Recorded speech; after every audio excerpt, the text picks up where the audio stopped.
Assalamualaikum warahmatullahi wabarakatuh. Perkenalkan, saya Dina Bestari dengan NIM M1B1200012, mahasiswa Teknik Kimia Universitas Negeri Jambi.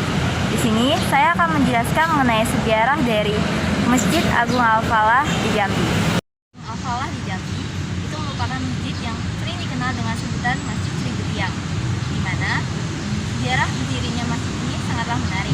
Berdasarkan dari pengurus Masjid Agung Al-Falah yaitu Muhammad Bikir, menuturkan bahwa masjid ini dibangun pada tahun 1971 sampai dengan selesainya yaitu tahun 1980. Dahulunya, sebelum menjadi Masjid Seribu Tiang, lokasi ini merupakan pusat kerajaan Melayu Jambi yang dipimpin oleh Sultan Taha Syaifuddin. Namun, pada tahun 1885 dikuasai oleh penjajah Belanda, lalu dijadikan pusat pemerintahan benteng Belanda. Pasca kemerdekaan, tokoh adat dan masyarakat Jambi menginginkan adanya masjid besar sebagai ikon dari Provinsi Jambi. Sehingga pada tahun 1960 mulailah direncanakan untuk membangun masjid ini. Sampai sekarang, Masjid Seribu Tiang ini menjadi ikon dari Jambi yang menarik untuk dikunjungi.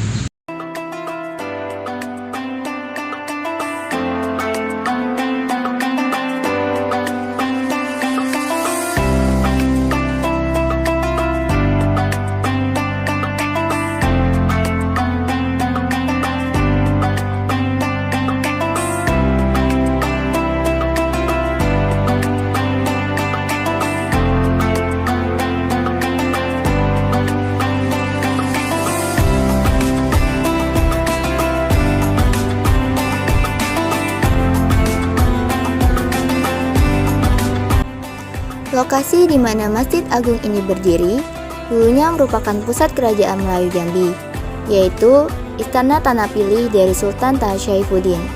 Pada tahun 1858, saat terpilih menjadi Sultan di Kesultanan Jambi, Sultan Taha Syaifuddin membatalkan semua perjanjian yang dibuat Belanda dengan mendiang ayahandanya, karena perjanjian tersebut sangat merugikan Kesultanan Jambi.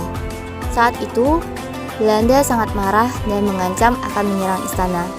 Namun, Sultan Taha justru lebih dulu menyerang pos Belanda di daerah Kumpe.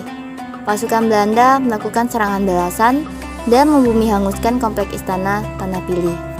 Tahun 1906, lokasi bekas istana Sultan tersebut dijadikan asrama tentara Belanda yang digunakan sebagai tempat pemerintahan keresidenan. Di era kemerdekaan, sampai tahun 1970-an, lokasi tersebut masih difungsikan sebagai asrama TNI di Jambi.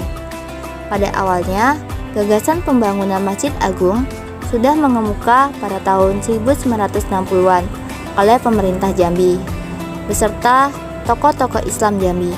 Namun, proses pembangunan masjid baru dimulai pada tahun 1971. Para alim ulama dan tokoh-tokoh Jambi diantaranya M.O. Fadalah, Haji Hanafi, Nurdin Hamzah, dan Tambunan atau Nur Atma Dibrata sepakat untuk membangun Masjid Agung di lokasi tersebut dan merelokasikan asrama TNI. Salah satu alasan kenapa masjid yang dibangun di lokasi bersejarah tersebut adalah mengacu pada lambang Jambi yang terdapat gambar masjid.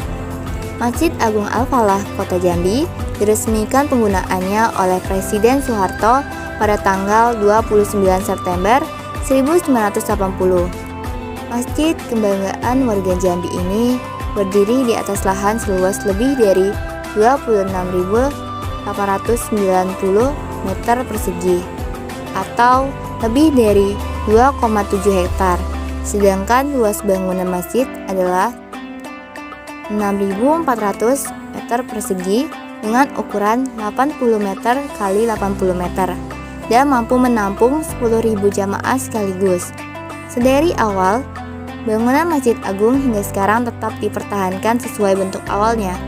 Kalaupun ada renovasi, hanya penambahan ukiran pada mihrab imam tanpa merombak bentuk awal masjid dan mengganti pembungkus tiang di tahun 2008.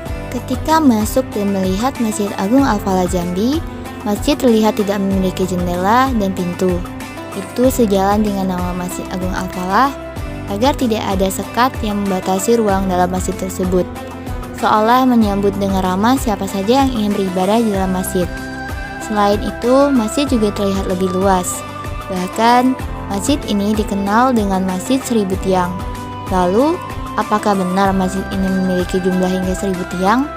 Masjid ini memang tidak memiliki jumlah tiang hingga 1000 tiang.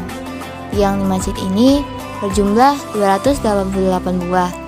Dijuluki Masjid 1000 Tiang karena banyaknya tiang yang terdapat di dalam masjid. Jadi, orang-orang akan beranggapan ada 1000 tiang di dalam masjid tersebut.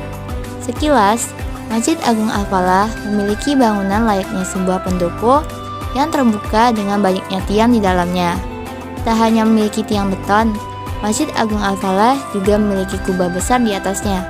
Bangunan dengan konsep keterbukaan tanpa sekat seperti ini menggambarkan konsep yang ramah. Tiang-tiang berukuran kecil dengan 3 sur menjulang ke atas tampak kokoh menghiasi sisi luar masjid dengan dominasi warna putih. Sementara tiang lebih besar, berlapis tembaga, berdiri tegak di sisi dalam masjid.